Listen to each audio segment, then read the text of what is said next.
Are you curious about bodies, pleasure, and possibilities? And what about curious about what others are up to on the planet when it comes to pleasure, sex, and play? Have you considered what pleasure can do for your life, your body, and your bank account? Do you know something magical, delightful, and out of this world orgasmic is not only possible for you, but totally available to you? If you're ready to be the magical, sexual, sexy beast you know you can be, and you just need the tools to get there, you're in the right place. Now, here's the host of The Pleasure Zone, sensual movement artist, relationship and sex alchemist, Milica Jelenic. Welcome, my sweet, sweet pleasure seekers. I don't know if you guys have ever noticed this in the last few years, if you're like, you've been watching TV, or maybe you're not, like maybe you just listen to podcasts and maybe all you do is listen to this podcast, maybe. But what you might have also noticed just looking around is that monogamy has become so passé. OMG, like who would even want to do monogamy? Like it's so boring. Like who does that? So actually why I created the show this evening is because this is the new take on monogamy. Like who would do it? What are people thinking? Why would you do that ownership thing of monogamy? So there are still benefits to monogamy, even though some people swear there aren't. Just like any relationship, as long as it's consensual, there are still benefits that can occur for these things. So we'll be talking about that tonight.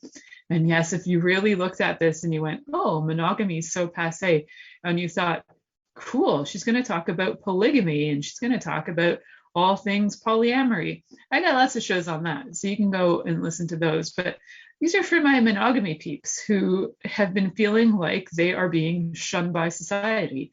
And we're looking at some of the history behind monogamy, some of the whys and the whos, and like who's done this and why have they done this, and what is the purpose of monogamy now in this society? As here we are in the 21st century, how is monogamy still valid? And is it so passé? And are people just making it like, well, it's not cool anymore, so that fad's gone. That was gone in 1960, and then there was a sexual revolution, and doesn't everybody know you should be having orgies and multiple lovers and have a totally different life? So maybe not. The beauty right now on the planet is that we have a lot of options, and we have a lot of different options of how to have relationships, the same way that, harems have been around for thousands of years. Having multiple partners also was around for having thousands of years. So has been monogamy. So one of the main purposes of monogamy ever was to create legitimate heirs. And why would you need legitimate heirs? Well, at a time when you would be passing on, say, for example, land, or if you were royalty and you were passing on the crown, you would want to make sure that you had legitimate heirs. And the way to ensure, or so you would think, that you had legitimate heirs was to have a monogamous relationship. But as we all know, or maybe don't know, historically, it has always been that there have been affairs. You can look back, look at Henry VIII, for example. How many affairs did he have? Anyway, so many. He had 8 wives in total, right? 8, 6, 8. Anyway, a lot of them. So when we look at things historically, we sometimes get a bit of a fantasy world where we're like, yes, people did monogamy and they did it so well and they knew how to do it and be respectful to each other. That's kind of a fantasy island version of it. However, not necessarily true. However, there were some values about monogamy that can still be really valid today. And they don't have to do with probably the original intention of monogamy, which was to create those legitimate heirs. So we will be looking at that. For those of you who are brand new to this show, you're going to realize that I talk about things from multiple different perspectives, looking at it from the historical, philosophical, energetic, spiritual. We look at it from anthropological and sociological as well, and different topics with all these different takes on it. And I don't always catch all the takes that are available on the planet, because that would be like a thesis. Excuse me, something tickling my throat right now. perhaps it's a little awkward to talk about monogamy now in this day and age because it is so uncommon. And I think even when looking at dating sites, a lot of the things that people are looking for are like dating people and just going on, 20 dates with 20 different people in 20 days. And that is even that's like a relatively new version of courtship that we have as well on the planet that isn't necessarily something that we've always had around. So it's really only maybe in the last 50 years that courting more than one person at a time is considered okay or morally okay, right? So generally speaking, courtships, why do we call them that, right? They actually had to do with getting I believe, and I'll have to double check this, they had to do with getting permission from some authority that could be related to the court, which was the king. So you'd have to have consent for these things. But I'll double check that factoid that swung through my brain, and it could have been a factoid and it could have just been something. I could be bullshitting right now. It doesn't matter. It's a good story, right? So when we look at dating, I think I did a show about that. It's hard to say. There's been over 300. So when we look at the whole energy of dating throughout history and how people have come to be in relationships, it's something that isn't that common that you would have 20 different people you were dating. You might have been in, say, a few different courtships at once, but they would have all been monitored more than likely, where you would have had people going on excursions with you. So they were chaperones and they would make sure that you were doing things properly and you weren't crossing the lines and you weren't having sex and you weren't even probably touching each other's hands. So monogamy, even in the dating field, the target at that time was finding a monogamous relationship. And that was for specifically, like we were saying, about heirs and creating ways for legitimate heirs to be receiving any of their inheritance or trusts or whatever. So that would have been a major factor. So even before people necessarily considered like land in the way that we do these days, where we think of it as very defined borders, there still would have been a sense of a sort of a sense of definition of where somebody's parcel of land was defined. But now we have much more definitions. Like we look at things like when you go and get a land title, you have like all these different things that can indicate that this is your piece of land, right? So that's a whole other story though. So again, why we created them originally as monogamous, it was all about heirs and all about legitimate heirs. And I think on some level, it was also probably created by somebody who at some point wanted to also, I think it could have been health related. There were STDs going around for a very long time, and it could actually have been on some level health related, although it was never really said necessarily that that was part of the case. So if you have in a relationship, if you do have a monogamous relationship nowadays, what are the values that you hold strong that have you feel like monogamy is the way for you? And it doesn't mean that people who are polyamorous have the exact opposite values. It's kind of funny because a lot of times there are very similar values. It's just the choice in the way that relationships show up. So some of the similar values, even if you're in a polyamorous relationship, could be that you are honoring of each other, that you that you acknowledge each other, you communicate with each other, you spend time together, and there's certain things that you have as fundamental foundations of your relationship. And those same things could exist in a monogamous relationship as well. In polyamorous, you have many more people to be having to navigate with, especially if it is truly polyamorous, where everybody is having a relationship with everybody in that same group. So, but that's polyamory. So that's another whole other episode. So right now, when I look at all the people that I know and who's in monogamous relationships, and who's not. It actually ranges in age quite dramatically from people who are in their late teens to people who are in their 90s.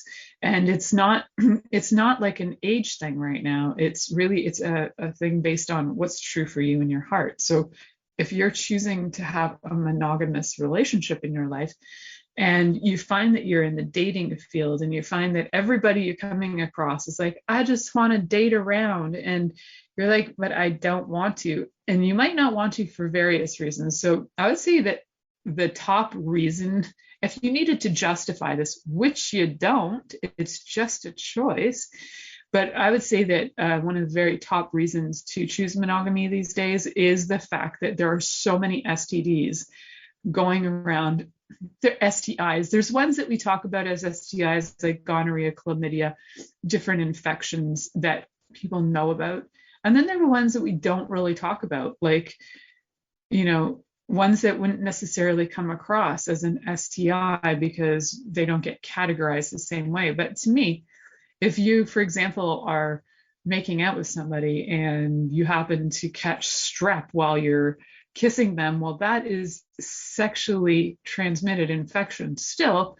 So I have a little different take on sexually transmitted infections, and I'm a big fan of keeping the germs away. I wouldn't say that I'm a germaphobe. I'm just highly aware of how many not even how many there are in the world, because there are so many I'm not even aware of. I just am aware that there are a lot, and I'm aware of how many are really hard to be able to deal with in your body and get rid of. So for the sake of health, monogamy can be an amazing way of solving all those issues that could be related to STIs, that somebody could be, if they are having sex with multiple partners, bringing in, sharing all kinds of fluids, bodily fluids that can be mixing and merging and creating new super germs. For all we know, who knows? So I think one of the things to really consider is looking at, for your body, what does your body like? Does your body like monogamy? Does it like having sex with one lover? Does it like the safety and security of knowing that that lover, if you've had an agreement and an understanding at the very beginning of the relationship, that everybody's been checked out, nobody's walking around with STIs, you're not spreading diseases to each other, that you're all free and clear, that there's a sense of kind of like a security that you can have, knowing that in your partnership that you won't be spreading diseases, which is a really comforting thing to know, that you couldn't just like wake up and have some funky disease. Because even sometimes you can have STIs that have been in your body for years, like 20 years, and they've been lying dormant, and then they come back out. Like you could have herpes be dormant and then it comes back out and slaps you in the crotch, and you're like, whoa, there's some herpes, right? So that can happen, and it can be totally dormant for a really long time. So when you kind of think, well, if that's the case, then who wants to add more potentially harmful germs or virus, like any kinds of germs, bacteria, viruses, fungus, even parasites? Like the number of parasites and protozoa that can be passed on sexually is disgusting. That's my interesting thought on that. Just think about it. If you, for example, if somebody has, say, pinworm coming out of their butt, and you go and you have anal sex with them, you could be, or you're penetrating, or you're having oral to anal play, like you're licking their anus, you could be getting those parasites into your mouth. So this is why I'm always like, hygiene, make sure your body's clean. And then you go and you can make sure that you're safe, right? So if we're going to make a rhyme out of it, hygiene, make it clean, go and get yourself a screen, and make sure that when you get screened that you are actually safe. Yeah, so and when you go get tested for things like parasites, so that you're not passing them on to your lovers, because it's gross. It's actually that is quite funky and gross. So how fun is it to have a healthy body that you can go out and have sex with another healthy body, and that you can just feel confident in knowing that your body is going to be healthy with that partner? So one of the things that that can occur over time, just as it does even if you are in a monogamous relationship. Your body can start to have infections anyway. You could still get a cold, you could catch it. As we know, you could catch something like COVID just by exposure or whatever. So you can also catch strep, or you could catch parasites from food and you could be transferring that over. So really key is health. And monogamy can be a source of being able to just get you that one step closer to having like healthy sex, so that you're not having to be worried or concerned or questioning all the time, am I safe, and having to go get STI tests every 15 hours because you just had sex with 15 people in 15 hours. So there are some real benefits to monogamy for sure. And this show is in support of my friends who are monogamous, not to make excuses for them, but I feel like there's been a pretty kind of harsh judgment placed on people who are choosing monogamy these days, like there's something super wrong with them, or why are they so boring. So the other part is that judgment of they must be boring. So we'll talk about that after commercial breaks. So we'll look at the sex, the play. Are you adventurous? Does monogamy mean you're not adventurous? So we'll look at that after this commercial break. You're listening to The Pleasure Zone here on Inspired Choices Network, and we'll be right back after this commercial. Are you secretly a voyeur, wondering what's going on in other people's sex lives? What if now is the time for a totally different sexual evolution? Are you interested in people who are pioneers of different sexual and pleasurable practices? Lean in now with Milica Jelenic, where she will entice you and your body to know your own pleasure zone. On the Pleasure Zone radio show with sensual movement artist Milica Jelenic, you'll receive tools, inspiration, and a foundation to allow yourself to receive more in your sex life, and quite possibly other areas of your life as well. Listen for The Pleasure Zone with Milica every Monday at 8 p.m. Eastern Time, 7 p.m. Central Time, 6 p.m. Mountain Time, and 5 p.m. Pacific Time on InspiredChoicesNetwork.com.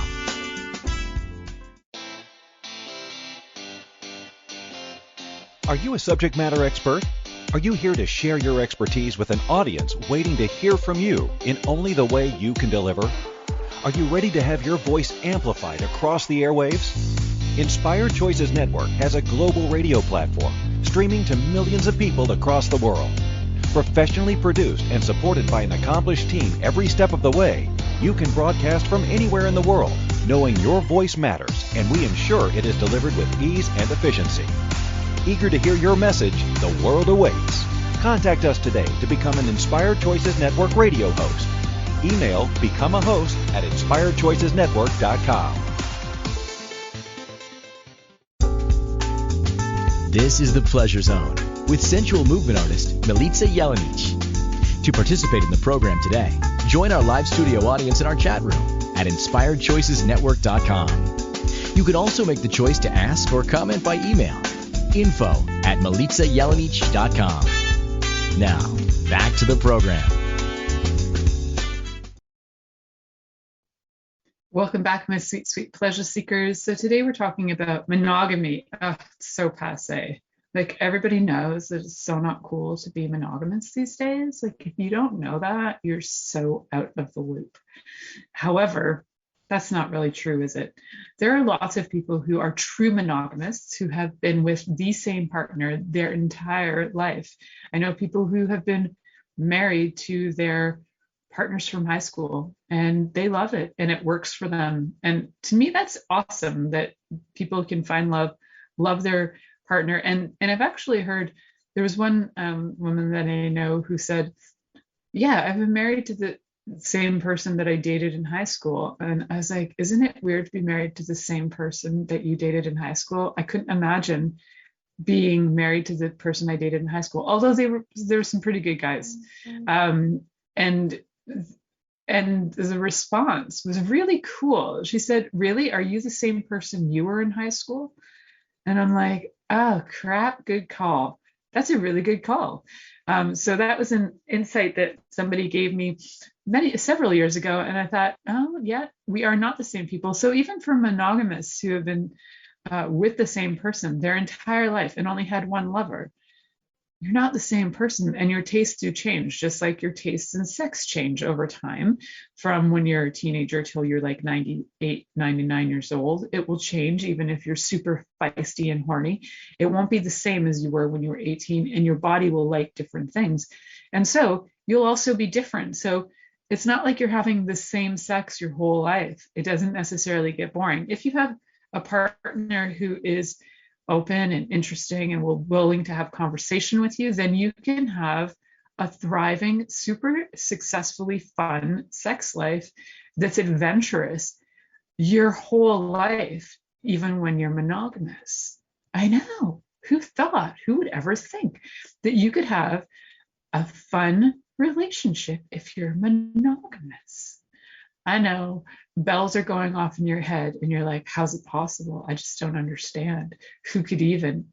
And when I talk to these people who have had these like long-term relationships for like 20 years, and they absolutely love their partner, and they've gone through their trials and tribulations and ups and downs, and they stuck it out, and they looked at things, and they learned to negotiate. They learned some skills, right? And sex is a skill, and they've learned skills, and they were able to figure out how to work with each other. So truly, monogamy isn't just about loving one person. It's truly like having sex with one person, where you can have because even loving one person is confusing, because if you loving one person would be just like, if you love yourself, that's one person. That would be like the ultimate of monogamy.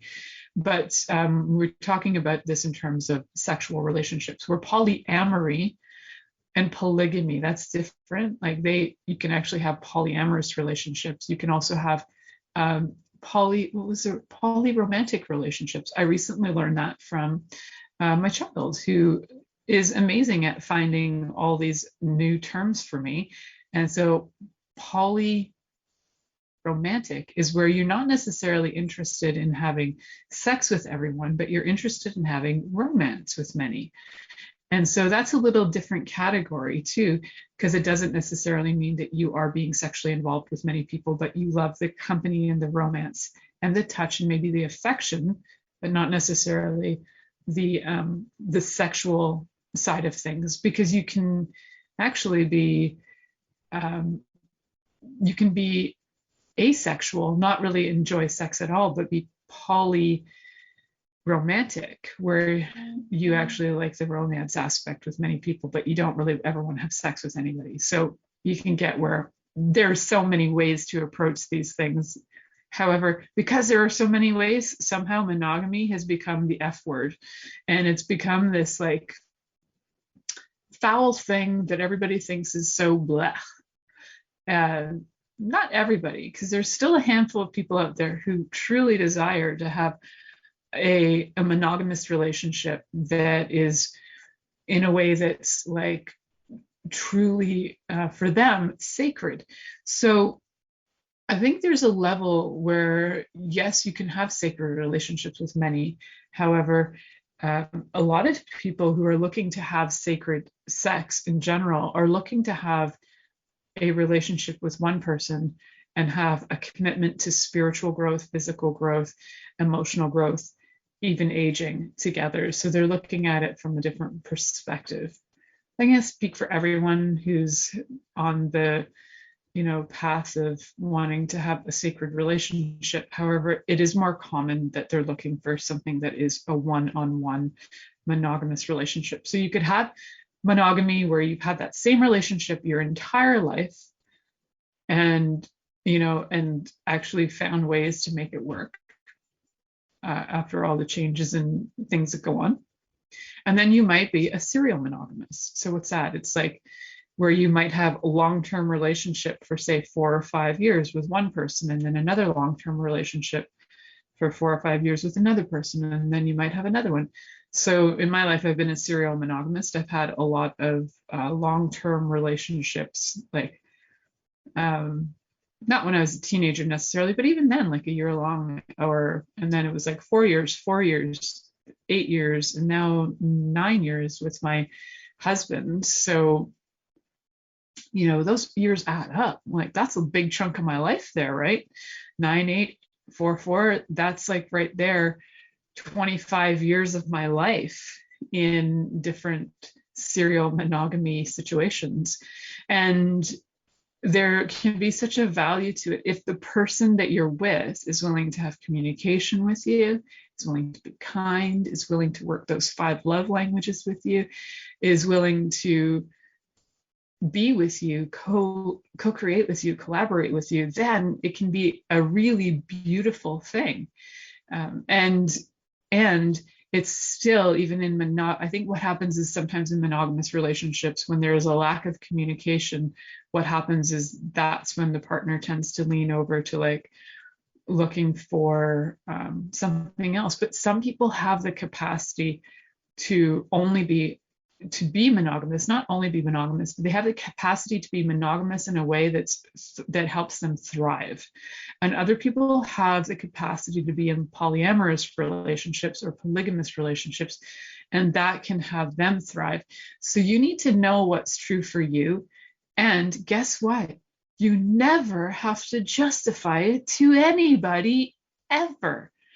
And I think when I was talking about, like, sometimes people think that monogamy is so boring because, oh my God, you're having sex with the same person your whole life. Yes. And like that friend of mine said, well, those people change. And so does they're not the same person they were.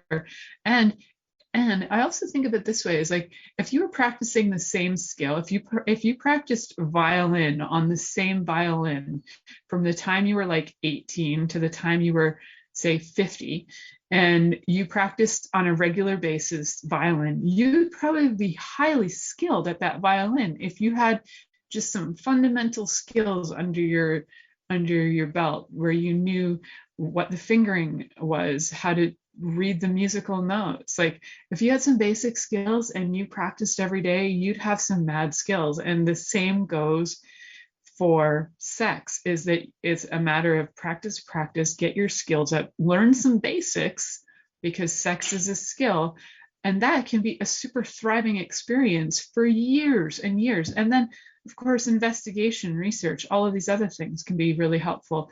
And I think that's one of the things that I would say about monogamous relationships, is that there is a requirement to be super present with the person, and there is a requirement to have communication with that person that you're in a relationship with. Because sometimes in polyamorous relationships, you can just like go, I don't want to talk to so-and-so, so I'm going to talk to so-and-so about so-and-so and try and resolve it. But there's such a different dynamic that way, where if you're truly, it's also like the same saying as like putting all your eggs in one basket. And some people are super afraid to do that. Like, they don't want to invest everything in one relationship, because if that doesn't work, then, oh my God, they have nobody. So some people, will choose to absolutely not to have monogamy, because there is a very big fear of not just commitment, but there's a fear of loss. There's a fear of loneliness. There's a fear of so many things that could go wrong, that if they became so vulnerable with one person, they would be, possibly they feel they might be destroyed in a way. So if you are willing, though, to be super present and be with your partner through ups and downs and all those different things, and have communication throughout, then you can have a thriving monogamous relationship. And it's one of those things that when you can do that, the vulnerability is so huge. The one thing that I think is, when I think about monogamous relationships, because when we talked about in the beginning some of the reasons why this started off and why we ended up with things like marriage certificates to prove marriage, to prove heirship, all of that stuff, is that there was ownership required. And so some people specifically choose not to have monogamy because they're aware of some of the historical information around relationships and monogamy, and how that there is an ownership connected to it. However, you can be in a monogamous relationship and you can perceive it different. You can acknowledge the origins of it and then treat it a little different. It's like It's like people who like to dress in costume era clothing from, like, say, the Victorian era. They like the clothes, not the values. You can like also the monogamous, some of the stuff that goes on for monogamy, but not necessarily want to have all of the political stuff that was part of the history of it. So, you don't have to approach it exactly how your great great great great grandparents did with ownership. You can have it your way. So what is monogamy for you? And I think that's a real question to look at if you are in a monogamous relationship. Like, what does it mean to you to be with one person, and what is valuable about that for you, and what do you feel is what do you feel like that creates for you in your life? So we're going to explore some of that when we come back in this commercial. You're listening to The Pleasure Zone here on Inspired Choices Network. We'll be right back after this commercial. Are you secretly a voyeur, wondering what's going on in other people's sex lives? What if now is the time for a totally different sexual evolution? Are you interested in people who are pioneers of different sexual and pleasurable practices? Lean in now with Milica Jelenic, where she will entice you and your body to know your own pleasure zone. On the Pleasure Zone radio show with sensual movement artist Milica Jelenic, you'll receive tools, inspiration, and a foundation to allow yourself to receive more in your sex life, and quite possibly other areas of your life as well. Listen for the Pleasure Zone with Milica every Monday at 8 p.m. Eastern Time, 7 p.m. Central Time, 6 p.m. Mountain Time, and 5 p.m. Pacific Time on InspiredChoicesNetwork.com.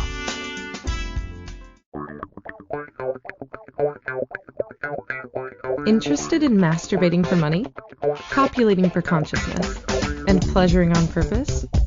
21 Days of Sexual Magicism with sensual movement artist Milica Jelenic is an exploration of tools, processes, and actions that you can use to create more for your life, your body, your money inflows, and so much more.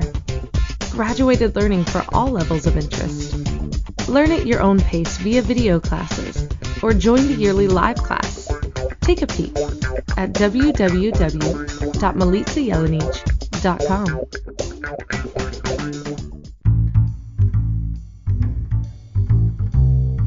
How wonderful would it be to carry your favorite Inspired Choices Network host with you throughout your day? Well, now you can. Inspired Choices Network now has its very own mobile app. Our free app offers live streaming shows, along with thousands of podcasts and TV episodes. Our shows cover a wide variety of topics. Whether you're waking up with us, carrying us through the day, and taking us to bed with you, we're always here for you to enjoy. We're easy to find. Just search for Inspired Choices Network in the Apple App Store or Google Play Store. This is The Pleasure Zone with sensual movement artist Milica Jelenic. To participate in the program today, join our live studio audience in our chat room at InspiredChoicesNetwork.com. You can also make the choice to ask or comment by email, info@MilicaJelenic.com.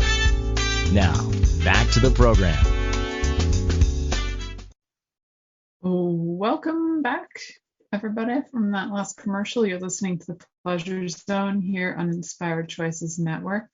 And today we're talking about monogamy, because it's like monogamy is so passé, and like, who even wants it? So even though, possibly instinctively, we have during the time in our lives when we know that we can reproduce, there might be more of a desire to try and reproduce with as many viable mates as possible. That could be part of it. When you look at the animal kingdom, you look at cats, for example, they have, you can actually see in their litters how many different male they have sperm from, because there be such a variety of kitties. We just recently had a feral cat have 5 kittens, and it's distinct. You can see that there were at least 3 males involved. So it's fascinating. And cats can get pregnant from multiple partners at different times, as far as I'm aware, from what I've read. However, humans can't. So you can get pregnant with one person. You couldn't be guaranteed the heir if you're having sex with 20 different people at the same time. However, your chances of reproduction and the potential to actually have and reproduce offspring is higher if you're having sex with many different people. However, knowing who the actual father is different. And we just recently did a show on cuckolding, and that is where, if you listen to it, you'll know that, well, there's many levels of cuckolding, but this, in originally that was where somebody would, well, first it starts with a cuckoo bird, but then in humans it's where somebody would unknowingly be raising a child that's not their own. So the female partner may have had intercourse with somebody, got pregnant, and then her mate, whoever she's married to, ends up raising that child. So that would be originally a cuckold situation, which a lot of people back in the day would be quite disgraced by, even though nowadays it's way more common. We have stepchildren and everything going on. So it's not the same situation it was, say, 100 years ago, where those things would have been hidden, or even more than 100 years ago. So we have situations that have changed. We have some values that have changed, which is helpful. But the value of monogamy still hasn't gone away. And there are people who still hold it close to their heart and feel that this is their way to be in the world. And part of it is to feel strongly, I think for some people, it's to feel strongly adored by one person, to know that they're like number one to one person. Where other people might want to feel like it doesn't matter to them if they're number one, as long as they're part of something, they just want to be included. So polyamory works more for that.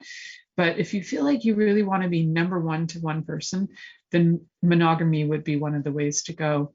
Although, as a lot of research shows, that people do say that, a lot of people in research say that monogamy is not the most functional way to have relationships. And I wouldn't know that that's actually true. There, research can be pretty biased, and it's based on whoever they've done their interviews with. So when they say that, it's because we have had an alarming rate of like divorce going around all over the place. It's huge. It's really high these days, especially post-COVID. That is not necessarily because monogamy doesn't work. It's likely because there's a lack of communication in the relationship, and likely also because the people are not working with understanding or knowing each other and being able to have a functional relationship. And we talked about this on so many episodes, and I'm a huge fan of the book The 5 Languages of Love by Gary Chapman. Huge fan. And he really points out so many great ways to understand your partner's primary love languages, secondary love languages, and all the nuances of the different dialects that go within those categories of love languages as well. When you look at other things like getting some education and information on how to improve your sex life, that is important to most people in relationships. And a lot of divorces or a lot of cheating happens because a partner doesn't feel fulfilled, or they don't feel loved, or they don't feel seen, or they feel like they overwork and then they don't really get what they want. So the love languages comes in really handy when you're looking at not having your partner feel like they're not loved. So when they don't feel loved, they're going to go out and find some other lover. And so for you in a monogamous relationship, that would count as cheating, where there is a sense of a bit of an ownership sense going on when it's one-on-one. It's like, hey, I own the rights to your sex. And that's, it's totally cool as long as it's consensual, that you guys agree that you own the rights to each other's sex. I'm not one of those people to say, well, that's so wrong and not modern. I don't care if it's modern. If it works for you and it's consensual, go for it. Where, there is a thing where people are like, no, it's just wrong. You shouldn't own other people. Well, the thing is, we do it all the time. And we're not that evolved. So we freaking own animals, we own houses, we own plants, we own people. We do it. And as long as we're doing it in a way that's consensual and the person's aware of it, it's a little different. And that And the levels of ownership are different too. Like some people really want to own you so bad that, you can't even talk to somebody else, or they're going to go ballistic and go psycho on you. So there's that kind of like super high level of ownership. And then there's more like the ownership that's not really discussed or joked about. Like, so in my marriage, we have signed papers, which when you read your signed papers for marriage, they indicate that there is like a level of ownership that happens. So we joke about our marriage certificate as being our ownership papers. So even though it's a joke, there still is current of understanding and knowing that there's an ownership thing that's going on. And recently we were joking about something. Well, I can't remember what I said. Oh, we were talking about like selling things, and my husband was like, "Your dad will never sell his house because, he's emotionally connected to it." And I'm like, "Yeah, I get that." He's like, "Well, you would never sell your Cabbage Patch Kid." And I'm like, "Well, no, I wouldn't ever sell my Cabbage Patch Kid. And if you want to see her, she's on Instagram right now. I did a little video with her. Yes, she's been in my life for 38 years, and no, I would never sell her unless she said she wanted to be sold, and I would ask her, and if she wanted to be sold, I would sell her." And then I said that to my husband and my child as well, and I said, and if you guys wanted to be sold, I would sell you too. And then it was just like a rip-roaring laugh. But the truth is that our children are our property. It's a legal thing. Well, our children are not our property until we claim our children as our property. Until that, the government claims your children as your property. And husband and wife, there is property that goes on with that as well. So in terms of property, yes, there is ownership, and that is part of the monogamous relationship. There is ownership. Once you have those marriage things in place, there is ownership. So it depends on how far you want to go with it, but you can also just regard it as an option. You don't have to get married to be monogamous, and you can use monogamy as a tool in your life so that you are saying, yes, I'm stepping into this fully, and I'm going to do everything that's required to make this work. A few episodes ago, we talked about relationships being like careers. Now, if you would like to have a career for life, say you're a brain surgeon and you've studied hard and that's what you want to do for life, is you want to do brain surgery. The chances are you're not going to start swaying and you're going to be like, well, now I'm going to be a sanitation engineer. Maybe you will, but you probably won't. Like, you've probably dedicated a lot of your time, your life, your energy, a lot of things to commit to this career.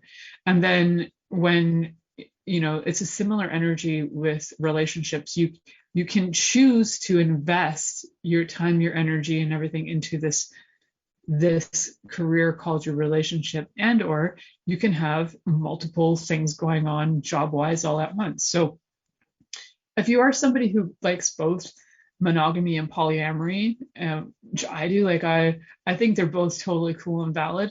So I can have a monogamous relationship with my husband, and then the polyamory side can come in with the million different things I do for my career. And so some of the things I do is I offer body work, in-person sessions with body work. That's a type of somatic body work that releases things both physically and emotionally, and it gets your body to start to feel aligned both physically and emotionally as well, so that you walk away feeling like, a lot of times people will be like, that was so gentle, I don't even know what happened, but I feel so good. And I'm like, yeah, that's kind of the magic of this work. I also do different varieties of energy work. And as you can see, if you're watching on video, I work with a lot of different things like homeopathics, as well as I do some other work that is user radiology intrinsic data field analysis. So I do several things, and I've been studying like my whole life. And currently I have a really fun program that I've collaborated and co-created with my mom on, which is called the Happiness Hormones Club. And for $40, you can get in on that club. You can message me. I can send you a link to sign up for that. So the Happiness Hormones Club is going to start on May 12th, Thursday, May 12th at 3 p.m. EST. We'll have our first call. There'll be 4 calls in this series. And we will be looking at the 4 different happiness hormones and working towards bumping them all up in really simple ways through movement, through food, through different methods that are required to get those happy hormones pumping up so that we can all have a little bit more happiness in our lives. All right, so that's a little sideline there. But also I do facilitate a lot of classes. So if you're interested in taking any classes with me, I right now have one that's an ongoing program for a year called Psychic Development School. And we are entering month 5 on May 9th, so Tuesday, May 9th. We'll be having our next class. And every month is a new lesson on how to have more capacities, really learning how to trust yourself. And I find that so many people are just not trusting themselves these days. And this is an amazing source of learning how to do that. So yeah, join me on some of those things. I'd love that. So you're listening to The Pleasure Zone here on Inspired Choices Network, and we'll be right back after this commercial. Are you secretly a voyeur, wondering what's going on in other people's sex lives? What if now is the time for a totally different sexual evolution? Are you interested in people who are pioneers of different sexual and pleasurable practices? Lean in now with Milica Jelenic, where she will entice you and your body to know your own pleasure zone. On the Pleasure Zone radio show with sensual movement artist Milica Jelenic, you'll receive tools, inspiration, and a foundation to allow yourself to receive more in your sex life, and quite possibly other areas of your life as well. Listen for The Pleasure Zone with Milica every Monday at 8 p.m. Eastern Time, 7 p.m. Central Time, 6 p.m. Mountain Time, and 5 p.m. Pacific Time on InspiredChoicesNetwork.com. This is The Pleasure Zone with sensual movement artist Milica Jelenic. To participate in the program today, join our live studio audience in our chat room at InspiredChoicesNetwork.com. You can also make the choice to ask or comment by email, info@MilicaJelenic.com. Now, back to the program. Welcome back to The Pleasure Zone, my sweet, sweet pleasure seekers. Tonight, we're talking about monogamy, because monogamy is getting a bad rap these days. Monogamy is like so passé, and people are just, it's not getting a lot of good rap. And I don't even see a lot of it on TV anymore, which is interesting. I do get that shows are looking to be able to cater to a larger audience and a more diverse audience. So we're seeing things like polyamory.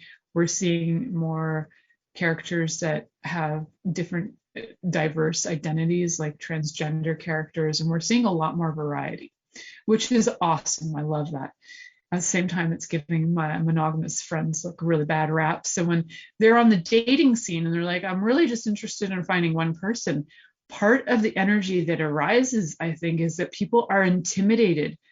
People are scared to be the one for you. So, or they're scared that you could be the one for them. Because what does that mean? That means a commitment. And that means like investing time and energy, and that means vulnerability, and that means really stepping in and like trusting so much.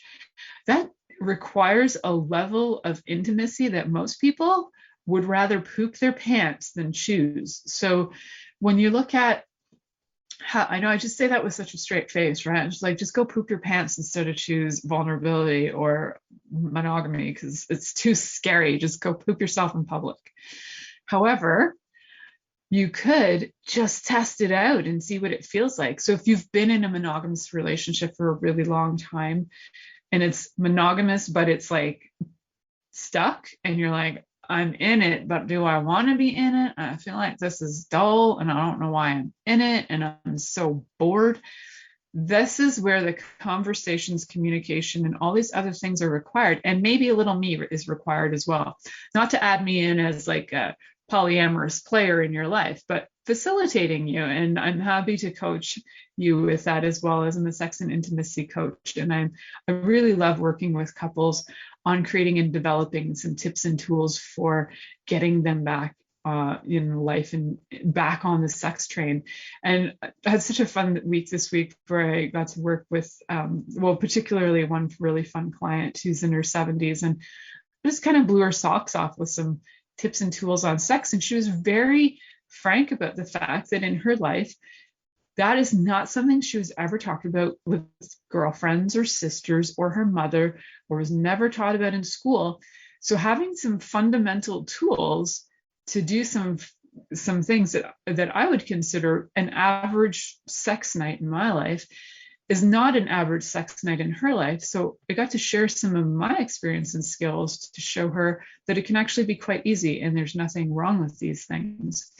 And so, after like over 50 years of marriage, I think it's really cool that she's willing to get vulnerable and try some new things out. And I think it's beautiful. And I love when people are that open with me and that they're that willing to have change in their lives. And I think so when you are in a monogamous relationship and it's been 50 years, and maybe you haven't had some of those fundamental skills I was talking about earlier when I referred to, like, if you're learning the violin and you want to become an amazing violin player, you do need some basic skills and understanding of the violin and how to finger the violin, finger the person, whatever.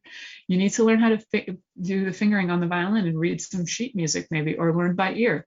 You need some fundamental skills and information to be able to work that instrument really well. And bodies are like instruments, and you need some information on how to work them well. If you're not given that, you're going to have 50 years of the same thing over and over again, which will lead to a rut, which will lead to disappointment, which will lead to stress, and lead to a whole bunch of other things, which usually has one of the partners stray or an addiction come up because you just got to fill the gap of sadness. Different things will arise. So this is a prevention method, is get some coaching, connect with me. We can work this out. We can actually work it out before it gets really bad. So if you feel that it's starting to head down a path of destruction, now's a great time to connect with me so we can do some pre-damage control before it gets really damaged, before it's like the bombs went off.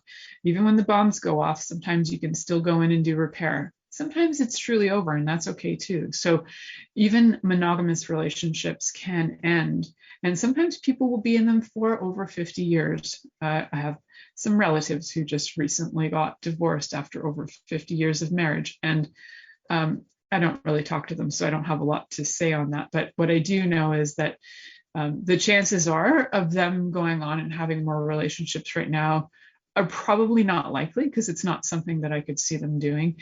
So they've had their relationship in their life, and they're probably just going to be like, I'm moving on, moving off, and I'm going to be single now. So, and that might have been it. That might have been their monogamous relationship for life, and or they might go on to become serial monogamous and have another long-term relationship. That would be cool to see too. So either way, I think it's beautiful that people can choose, and that we live in a day and age where it's possible to be in a relationship that is monogamous and be okay with it. And it's possible to be in a relationship that is polyamorous and be okay with it, as long as we have some things in place. We need to have, deal and delivers in place. We understand what everybody needs. If you don't know how to do those, there is a show that I've done on those.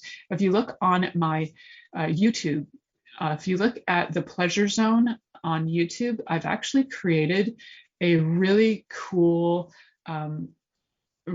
setup where I now have a whole bunch of different files, so that it's like, if you just want to find relationships, there's a file with like 100 shows on relationships. If you just want to find some stuff on kink, there's a file on kink. So it's all under different listening lists to make things, playlists, to make your life so much easier to find things. And I'm so glad that's in place. And I had such a great contribution to creating that from my friend, who's an amazing business coach, Christine McIver. If you need some help with your business, you should connect with her. She's got a show also on Inspired Choices Network called Inspired Choices, because guess what? She owns the network. So you can always connect with her. So I've only got about 30 seconds left. I want to tell you about next week's show. It's called Optimize Your Health and Sexual Performance. And I have an amazing doctor joining me. His name's Colby Arata. He's only like 30 something years old, and he's so fun. He's done like the 30-day challenge of jumping into ice cold water. He like walks his talk, lives his life in a healthy lifestyle, and he loves getting people back on track with their health and their sex life. So I'm excited to interview him, and I hope you guys enjoy that too. So until then, thank you for listening to The Pleasure Zone. with sensual movement artist Milica Jelenic. The Pleasure Zone returns next Monday at 8 p.m. Eastern, 7 p.m. Central, 6 p.m. Mountain, and 5 p.m. Pacific on InspiredChoicesNetwork.com. We hope you'll join us. Until then, have the best week of your life by choosing to be turned on and tuned in to your body.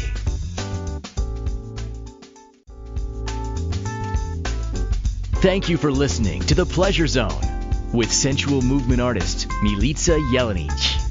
The Pleasure Zone returns next Monday at 8 p.m. Eastern, 7 p.m. Central, 6 p.m. Mountain, and 5 p.m. Pacific on InspiredChoicesNetwork.com. We hope you'll join us. Until then, have the best week of your life by choosing to be turned on and tuned in to your body.